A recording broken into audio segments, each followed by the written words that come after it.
Two of America's most traditional religious communities live side by side in certain regions, maintaining ancient practices while the modern world rushes past.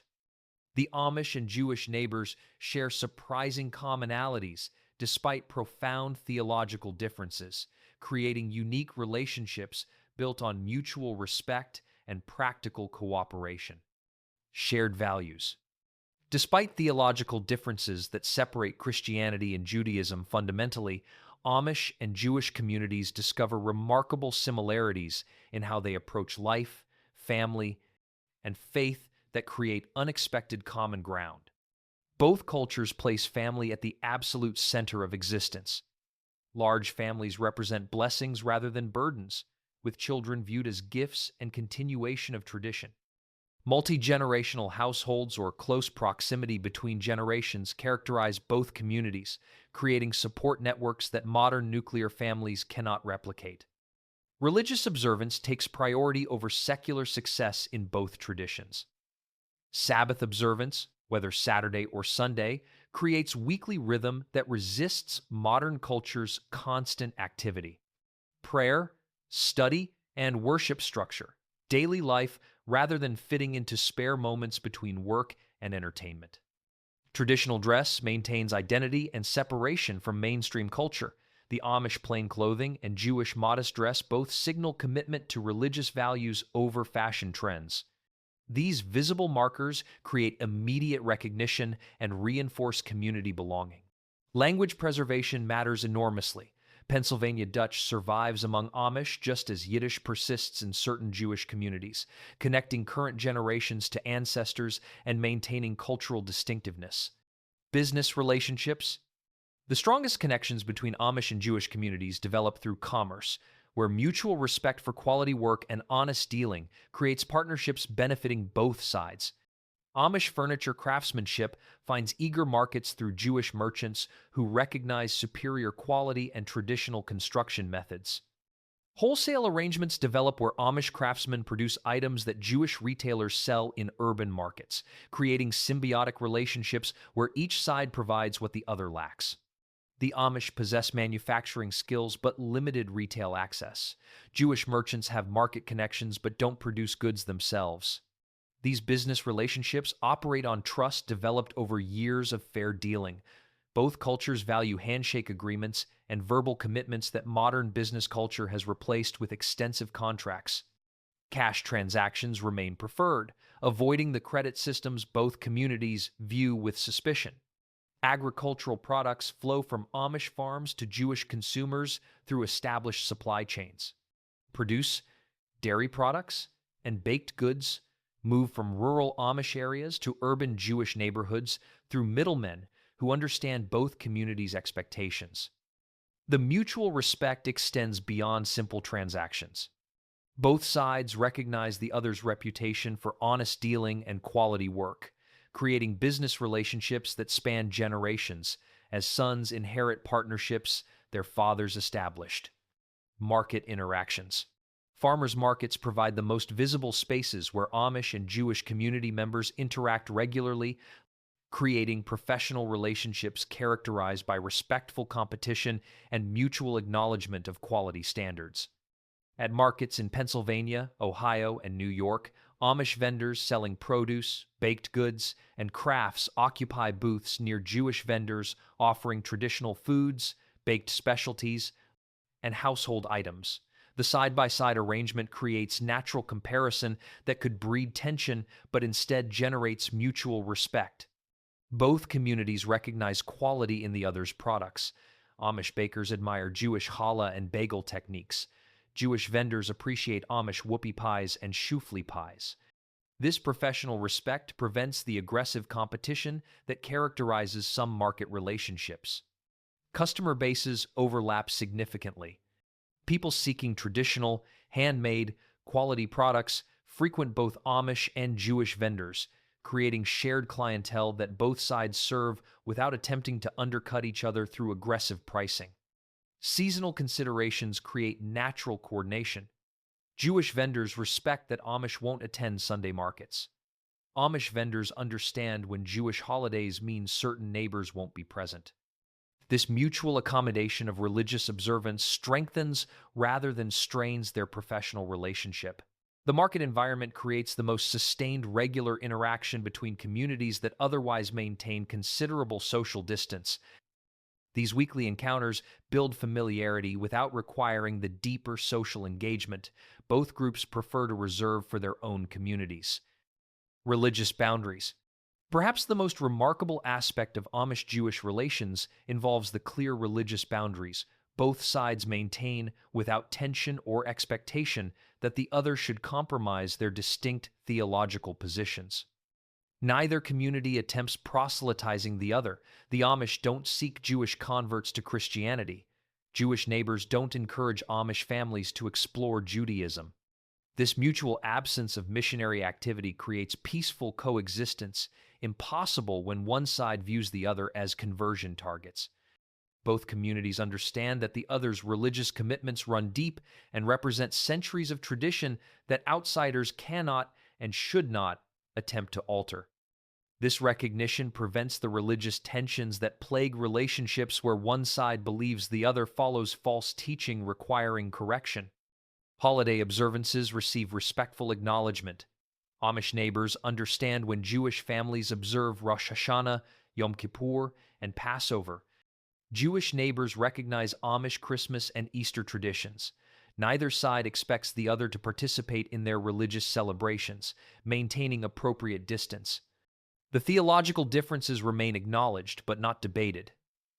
Conversations avoid religious topics beyond basic explanation when curiosity requires understanding. Both sides recognize that productive discussion about their fundamental theological disagreements proves unlikely, so they focus on practical matters where cooperation benefits everyone.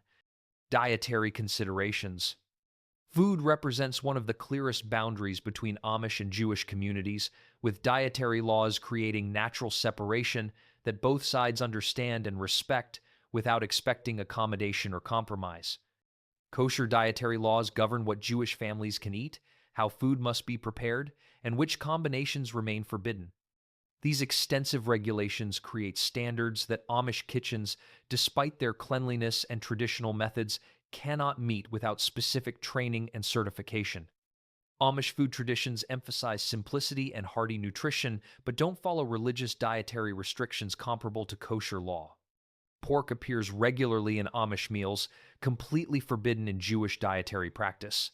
The mixing of meat and dairy that characterizes many Amish recipes violates kosher separation requirements. These dietary differences mean shared meals almost never occur. Business meetings happen without food, or participants eat separately.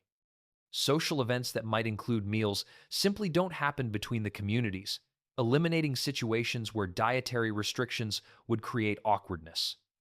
Both sides understand that these differences reflect deep religious conviction rather than personal preference. There's no expectation that Amish should accommodate kosher requirements or that Jewish neighbors should eat non-kosher Amish food. The practical result maintains clear social boundaries that prevent closer relationships while avoiding conflict over irreconcilable differences. Market transactions handle food differently than shared meals. Purchasing Amish produce or baked goods for kosher kitchens happens regularly, with Jewish buyers making their own determinations about what meets their dietary standards. Language barriers. Language creates both connection and separation between Amish and Jewish communities, with English serving as common ground, while Pennsylvania Dutch and Yiddish remain internal community languages that outsiders, including each other, don't understand. When Amish and Jewish neighbors communicate, English becomes the default language, despite both communities maintaining heritage languages for internal use. This linguistic common ground enables business transactions, brief social exchanges, and necessary coordination without requiring either side to learn the other's traditional tongue. Pennsylvania Dutch, the German dialect Amish families speak at home, remains completely incomprehensible to Jewish neighbors who might speak Yiddish, Hebrew, or English but have no exposure to this Germanic variant. Similarly, Yiddish conversations among Jewish community members exclude Amish neighbors who have never studied this language. Children in both communities learn English early to enable interaction with the broader world, including each other. Amish schools teach English alongside Pennsylvania Dutch. Jewish children in both Orthodox and less traditional settings master English while potentially learning Hebrew for religious purposes and Yiddish for cultural connection. Written communication happens entirely in English. Business correspondence, market signage, and any documentation intended for cross-community understanding gets composed in the shared language both sides read fluently. The language situation creates interesting parallels. Both communities value heritage languages that connect them to ancestors and maintain cultural distinctiveness. Both recognize that English proficiency enables necessary interaction with mainstream culture and with each other. Neither expects the other to learn their heritage language, accepting that these linguistic traditions remain internal to each community. Mutual respect. Perhaps the most significant aspect of Amish-Jewish relations involves the deep mutual respect that develops from recognizing parallel experiences and shared challenges despite theological differences. Both communities carry historical memories of persecution that shape their identities. The Amish descend from Anabaptists who faced torture and execution in Europe for their beliefs. Jewish history includes millennia of persecution, culminating in the Holocaust. These backgrounds create understanding about what it means to maintain faith despite outside pressure. Both value religious commitment over secular success.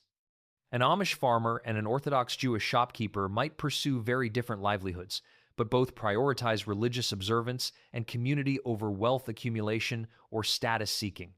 This shared value system creates recognition that transcends theological disagreement. Both understand what it means to raise children in traditions that mainstream culture considers strange or outdated. Amish parents teaching children to farm without modern equipment, and Jewish parents maintaining kosher homes both face similar challenges of transmitting traditions to generations, growing up surrounded by secular influences. Both experience suspicion from mainstream culture.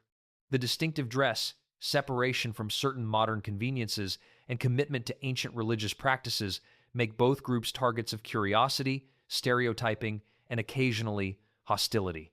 This shared experience of being different creates an unexpected bond. The mutual respect manifests in practical ways. Business dealings maintain fairness, public interactions show courtesy. Political situations sometimes find both communities supporting each other's religious freedom rights despite having no theological common ground. Social distance. While business relationships and mutual respect characterize Amish-Jewish interactions, significant social distance persists that both communities maintain intentionally rather than from hostility or prejudice. Personal friendships between Amish and Jewish individuals remain rare. The professional relationships developed through business don't typically extend into private social spheres. Families don't visit each other's homes for meals or celebrations. The interaction stays professional and public rather than becoming personal and private. Children from both communities don't play together despite sometimes living in proximity. Amish children attend separate schools, often one-room schoolhouses serving only Amish students. Jewish children attend either Jewish day schools or public schools, but don't interact socially with Amish peers. The complete educational separation prevents the childhood friendships that often bridge adult community divisions. Weddings and funerals, the major life events that often draw wider community participation, remain internal to each group. Amish weddings involve only Amish guests. Jewish weddings similarly include only Jewish family and friends.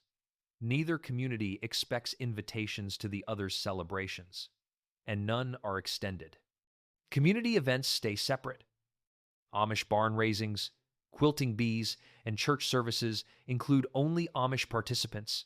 Jewish community gatherings, religious services, and celebrations maintain similar boundaries. The separation isn't hostile, but reflects both communities' preferences for maintaining distinct social spheres.